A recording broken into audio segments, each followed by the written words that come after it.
मुंबई एक ऐसा शहर जो कभी सोता नहीं, दिन हो या रात। यहाँ लोगों की भीड़, गाड़ियों की आवाजें और लोकल ट्रेनें हमेशा चलती रहती हैं। लेकिन मुंबई के लोगों के बीच एक अजीब और डरावनी कहानी भी मशहूर है। कहते हैं कि सुबह 4 बजे चलने वाली पहली लोकल ट्रेन में कभी कभी कुछ ऐसा दिखाई देता है जो इंसान नहीं होता, और जो एक बार दिख जाए तो इंसान की जिंदगी बदल देता है। ये कहानी है राहुल की। अध्याय 1, नई नौकरी। राहुल नागपुर का रहने वाला एक 21 साल का लड़का था। उसकी नई नौकरी मुंबई में लगी थी। पहले दिन उसे उसके बॉस ने कहा, राहुल, अगर समय पर ऑफिस आना है तो तुम्हें सुबह की पहली लोकल पकड़नी होगी। राहुल ने पूछा, सर, पहली लोकल कितने बजे आती है? बॉस ने जवाब दिया, सुबह 4 बजे। राहुल थोड़ा चौंका, लेकिन नौकरी नई थी, इसलिए उसने ज्यादा सवाल नहीं किए। अध्याय 2, स्टेशन का अजीब माहौल। अगले दिन सुबह 3:30 बजे राहुल मुंबई के एक पुराने स्टेशन पर पहुंचा। चारों तरफ अजीब सा सन्नाटा था। हल्की ठंडी हवा चल रही थी। स्टेशन पर सिर्फ कुछ लोग ही थे, एक चाय वाला, एक बूढ़ा गार्ड और प्लेटफॉर्म के कोने में बैठा एक अजीब सा आदमी। राहुल ने सोचा, इतना बड़ा स्टेशन और इतने कम लोग। तभी चाय वाले ने उसे आवाज दी, बाबू, चाय पी लो। राहुल उसके पास गया। चाय वाले ने धीरे से पूछा, पहली बार 4 बजे वाली ट्रेन पकड़ रहे हो? राहुल ने कहा, हाँ। चाय वाला अचानक चुप हो गया। उसके चेहरे का रंग बदल गया। फिर उसने धीमी आवाज में कहा, अगर ट्रेन में कुछ अजीब दिखे तो पीछे मुड़कर मत देखना। राहुल हंस पड़ा, अरे अंकल, आप भी ना। चाय वाला बस उसे घूरता रहा। अध्याय 3, ट्रेन का आना।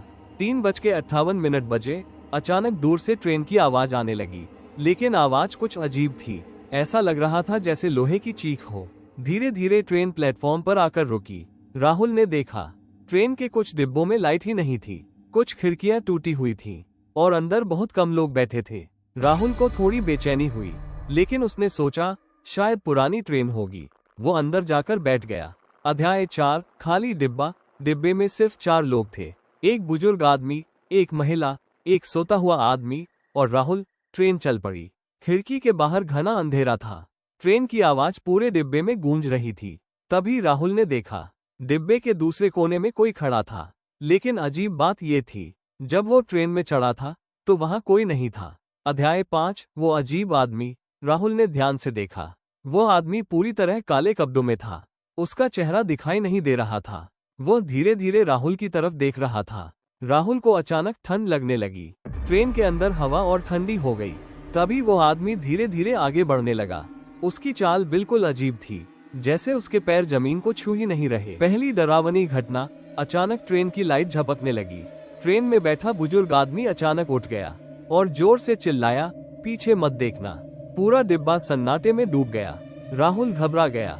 तभी उसे अपने पीछे किसी की सांस लेने की आवाज सुनाई दी, ठंडी, भारी और बहुत पास। राहुल का दिल तेज धड़कने लगा।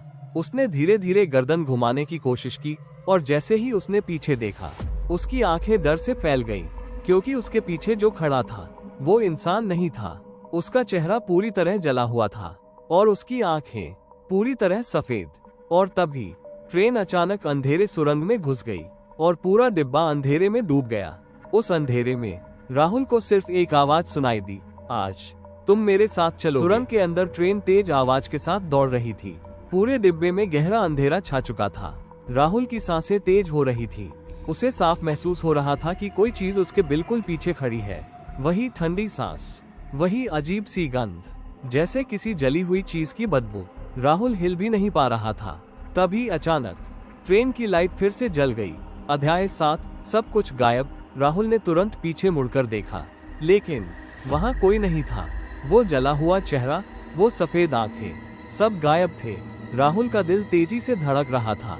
उसने जल्दी से पूरे डिब्बे को देखा, लेकिन उसे एक और डरावनी चीज दिखाई दी। डिब्बे में अब सिर्फ वही अकेला था। वो बुजुर्ग आदमी, वो महिला और वो सोता हुआ आदमी, तीनों गायब हो चुके थे।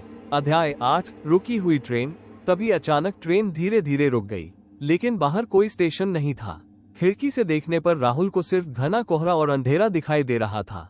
ऐसा लग रहा था जैसे ट्रेन किसी भूली हुई जगह पर रुक गई हो। राहुल घबरा गया। उसने दरवाजा खोलकर बाहर देखने की कोशिश की, लेकिन तभी उसके पीछे से एक आवाज आई, बाहर मत जाना। राहुल तेजी से पलटा। वही बुजुर्ग आदमी उसके पीछे खड़ा था। अध्याय 9, बुजुर्ग की चेतावनी। राहुल चौंक गया। आप तो गायब हो गए थे। बुजुर्ग आदमी की आंखों में अजीब सा डर था। उसने धीरे से कहा, हम सब हर दिन गायब हो जाते हैं। राहुल समझ नहीं पाया। क्या मतलब? बुजुर्ग ने धीरे धीरे कहा। 4, ये ट्रेन सामान्य ट्रेन नहीं है। राहुल के शरीर में सिहरन दौड़ गई। तो क्या है? बुजुर्ग ने खिड़की की तरफ इशारा किया।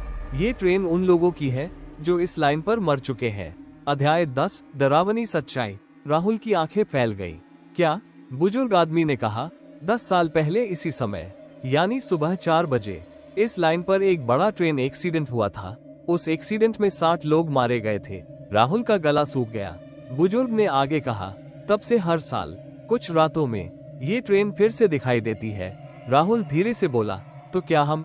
बुजुर्ग ने उसकी बात काट दी। हाँ, हम सब जिंदा नहीं है। अध्याय 11, असली डर। राहुल पीछे हट गया। नहीं, ये सच नहीं हो सकता। लेकिन तभी ट्रेन के दूसरे डिब्बे से किसी के रोने की आवाज आने लगी। फिर एक और आवाज, फिर कई आवाजें, जैसे पूरे ट्रेन में सैकड़ों लोग रो रहे हों। राहुल डर के मारे कांपने लगा। तभी ट्रेन के दरवाजे अपने आप धीरे धीरे खुलने लगे और बाहर से घना कोहरा अंदर आने लगा। अध्याय 12, वो चीज वापस आ गई। अचानक राहुल ने देखा, कोहरे के अंदर से कोई आकृति धीरे धीरे ट्रेन की तरफ आ रही थी। वो इंसान जैसा दिख रहा था, लेकिन उसकी चाल बिल्कुल अजीब थी। जब वो पास आया तो राहुल का खून जम गया। वो वही जला हुआ चेहरा था, लेकिन इस बार उसके पीछे और भी कई लोग खड़े थे। सभी के चेहरे जले हुए थे, सभी की आंखें सफेद थीं। तभी बुजुर्ग आदमी ने डरकर कहा, भागो। अगर उन्होंने तुम्हें देख लिया तो तुम भी हमेशा के लिए इस ट्रेन में फंस जाओगे। राहुल भागने लगा, लेकिन तभी पूरी ट्रेन में एक साथ सैकड़ों आवाजें गूंज उठी। नया यात्री, नया यात्री, नया यात्री, और सभी की आंखें सीधे राहुल पर टिक गईं। और तभी ट्रेन के आखिरी डिब्बे से एक आवाज आई, उसे मेरे पास भेज दो। और जैसे ही राहुल ने उस आवाज की तरफ देखा, उसके पैरों तले जमीन खिसक गई, क्योंकि वहां जो खड़ा था वो इंसान नहीं था, वह था इस पूरी भूतिया ट्रेन का मालिक। पूरी ट्रेन में अजीब सी आवाज गूंज रही थी, नया यात्री, नया यात्री। राहुल का शरीर डर से कांप रहा था। वह धीरे धीरे पीछे हटने लगा, लेकिन ट्रेन के हर दरवाजे पर अब जले हुए चेहरों वाले लोग खड़े थे। उनकी आंखें पूरी तरह सफेद थीं और सभी की नजरें सिर्फ राहुल पर थीं। अध्याय 13, आखिरी डिब्बा। ट्रेन के आखिरी डिब्बे से फिर वही भारी आवाज आई, उसे मेरे पास भेजो। राहुल ने धीरे धीरे उस दिशा में देखा। डिब्बे के दरवाजे अपने आप खुल गए। अंदर पूरा अंधेरा था, लेकिन उस अंधेरे के बीच एक लंबी काली आकृति खड़ी थी। वह धीरे धीरे बाहर आई। राहुल का दिल जोर से धड़कने लगा। वो कोई साधारण आत्मा नहीं थी। उसकी ऊंचाई लगभग 7 फुट थी। उसका चेहरा पूरी तरह जला हुआ था, लेकिन उसकी आंखें लाल आग की तरह चमक रही थी। अध्याय 14, ट्रेन का मालिक। वो भयानक आत्मा धीरे धीरे राहुल के सामने आकर रुक गई। उसकी आवाज बहुत भारी थी। तुम जानते हो ये ट्रेन क्या है? राहुल डर के मारे कुछ बोल नहीं पाया। आत्मा ने खुद ही कहा, यह उन लोगों की ट्रेन है जिनकी मौत अचानक हुई थी। फिर वह धीरे धीरे हंसा। उसकी हंसी पूरी ट्रेन में गूंज गई। और मैं हूँ इस ट्रेन का रखवाला। अध्याय 15, 10 साल पुराना हादसा। आत्मा ने राहुल को घूरते हुए कहा, आज से 10 साल पहले इसी लाइन पर एक भयानक ट्रेन दुर्घटना हुई थी। उस रात ट्रेन के ड्राइवर ने एक गलती की और पूरी ट्रेन पटरी से उतर गई। 60 लोग वहीं मर गए। राहुल की सांस रुकने लगी। फिर आत्मा ने कहा, लेकिन उस दुर्घटना के पीछे सिर्फ एक गलती नहीं थी, उसके पीछे धोखा था। अध्याय 16, असली रहस्य। राहुल ने डरते हुए पूछा, धोखा? आत्मा ने कहा, हाँ, रेलवे के कुछ लोगों ने पैसे बचाने के लिए पटरी की मरम्मत नहीं करवाई थी और उसी खराब पटरी की वजह से वह हादसा हुआ। पूरी ट्रेन में खामोशी छा गई। फिर आत्मा ने धीरे से कहा, उन लोगों की लापरवाही से 60 लोगों की जान गई और उनकी आत्माएं आज भी भटक रही है। अध्याय 17, राहुल क्यों? राहुल डरते हुए बोला, लेकिन मैं यहाँ क्यों हूँ? आत्मा ने उसकी आंखों में देखा, फिर धीरे से कहा, क्योंकि तुम्हारा संबंध उस हादसे से है। राहुल चौंक गया। क्या मतलब? आत्मा ने कहा, जिस इंजीनियर ने पटरी की मरम्मत रोक दी थी वो तुम्हारा दादा था। राहुल के पैरों तले जमीन खिसक गई। नहीं, ये झूठ है। आत्मा ने जोर से हंसते हुए कहा, सच से कोई भाग नहीं सकता। अध्याय 18, बदला। पूरी ट्रेन में खड़े सभी भूत एक साथ बोलने लगे, बदला, बदला, बदला। उनकी आवाज इतनी डरावनी थी कि राहुल के कानों में गूंजने लगी। आत्मा ने कहा, हमने 10 साल तक इंतजार किया और अब हमारा बदला पूरा होगा। अध्याय 19, आखिरी मौका।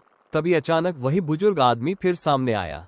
उसने राहुल से कहा, भाग जाओ, जब ट्रेन अगली बार सुरंग में जाएगी तो कूद जाना। राहुल ने घबराकर पूछा, लेकिन अगर मैं मर गया तो? बुजुर्ग आदमी बोला, अगर नहीं कूदे तो तुम हमेशा के लिए इस ट्रेन में फंस जाओगे। अध्याय 20 सुरंग। अचानक ट्रेन फिर से चलने लगी और कुछ ही सेकंड बाद वो एक लंबी सुरंग में घुस गई। पूरी ट्रेन अंधेरे में डूब गई। राहुल ने हिम्मत जुटाई, उसने दौड़ लगाई। भूत उसके पीछे चिल्ला रहे थे, उसे पकड़ो, उसे जाने मत दो। राहुल पूरी ताकत से दरवाजे की तरफ भागा और जैसे ही ट्रेन सुरंग के बीच पहुंची, उसने चलती ट्रेन से छलांग लगा दी। अध्याय 21 अगली सुबह राहुल की आंखें धीरे धीरे खुली। वो रेलवे ट्रैक के पास पड़ा था। सूरज निकल चुका था। कुछ लोग उसके आसपास खड़े थे। एक आदमी बोला, तुम जिंदा कैसे बच गए? राहुल घबराकर उठ बैठा। ट्रेन कहाँ है? लोगों ने हैरानी से कहा, यहाँ तो रात से कोई ट्रेन नहीं आई। राहुल ने पीछे मुड़कर ट्रैक की तरफ देखा और तभी उसे दूर से एक आवाज सुनाई दी, ट्रेन की सीटी। लेकिन वहाँ कोई ट्रेन नहीं थी और हवा में एक धीमी आवाज गूंजी, हम फिर मिलेंगे अगले यात्री के साथ। सुबह की हल्की धूप रेलवे ट्रैक पर पड़ रही थी। राहुल अभी भी जमीन पर बैठा था। उसका शरीर कांप रहा था। उसे अब भी यकीन नहीं हो रहा था कि रात को उसके साथ जो हुआ वो सपना था या सच। उसके आसपास खड़े लोग आपस में बातें कर रहे थे। एक आदमी बोला, लगता है ये रात में यहाँ गिर गया होगा। दूसरा आदमी बोला, अच्छा हुआ ट्रेन नहीं आई, वरना मर जाता। लेकिन राहुल जानता था ट्रेन आई थी और वो कोई साधारण ट्रेन नहीं थी। अध्याय 22 पुलिस स्टेशन। थोड़ी देर बाद पुलिस भी वहां पहुंच गई। एक पुलिस इंस्पेक्टर ने राहुल से पूछा, तुम यहाँ कैसे गिरे? राहुल ने पूरी रात की कहानी उन्हें बता दी, ट्रेन, भूत और 10 साल पुराना हादसा। इंस्पेक्टर कुछ देर तक चुप रहा, फिर उसने गहरी सांस ली और धीरे से बोला, शायद तुम सच बोल रहे हो। राहुल चौंक गया, आपको कैसे पता? अध्याय 23 पुरानी फाइल। इंस्पेक्टर राहुल को पास के पुलिस स्टेशन ले गया। वहां उसने एक पुरानी फाइल निकाली। फाइल पर लिखा था, railway accident 10 years ago। Rahul के हाथ कांपने लगे। इंस्पेक्टर ने फाइल खोली। उसमें उस हादसे की तस्वीरें थीं, टूटी हुई ट्रेन, खून और चारों तरफ बिखरे हुए डिब्बे। इंस्पेक्टर ने कहा, ये हादसा ठीक सुबह 4 बजे हुआ था। राहुल के शरीर में सिहरन दौड़ गई। अध्याय 24 एक डरावनी तस्वीर। इंस्पेक्टर ने एक फोटो राहुल के सामने रखी। ये देखो। राहुल ने फोटो उठाई और अचानक उसका चेहरा पीला पड़ गया, क्योंकि उस फोटो में उसी ट्रेन के पास खड़ा एक आदमी था। वही बुजुर्ग आदमी, वही जिसने ट्रेन में राहुल की मदद की थी। राहुल घबराकर बोला, यह वही आदमी है। इंस्पेक्टर धीरे से बोला, हाँ, लेकिन एक समस्या है। अध्याय 25 असली झटका। इंस्पेक्टर ने धीरे से कहा, यह आदमी उस हादसे में मर चुका था। राहुल की सांस रुक गई। उसके हाथ से फोटो गिर गई। अध्याय 26 आखिरी सच। इंस्पेक्टर ने कहा, उस हादसे के बाद कई लोगों ने अजीब बातें बताई थी।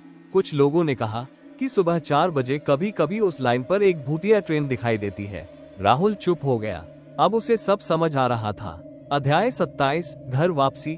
कुछ दिन बाद राहुल वापस अपने घर नागपुर लौट गया।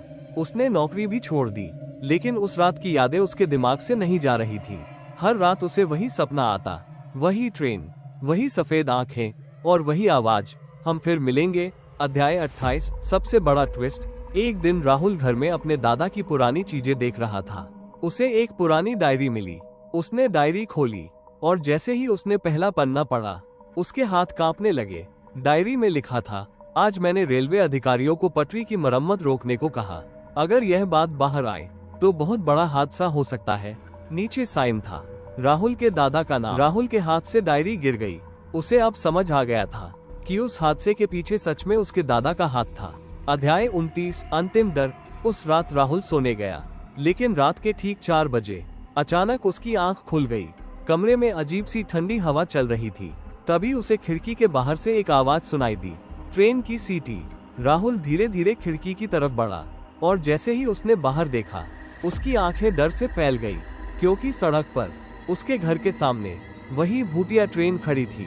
ट्रेन के दरवाजे धीरे धीरे खुल रहे थे और अंदर खड़े सभी भूत राहुल को घूर रहे थे।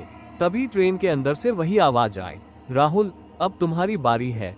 और अगले ही पल राहुल के कमरे का दरवाजा अपने आप खुल गया। ठंडी हवा अंदर आई और धीरे धीरे राहुल उस ट्रेन की तरफ चलने लगा, जैसे किसी ने उसे अपने वश में कर लिया हो। अगली सुबह राहुल अपने कमरे में नहीं मिला। दरवाजा खुला हुआ था और जमीन पर सिर्फ एक चीज पड़ी थी, रेलवे की पुरानी टिकट, जिस पर लिखा था फर्स्ट ट्रेन सुबह के 4 बजे।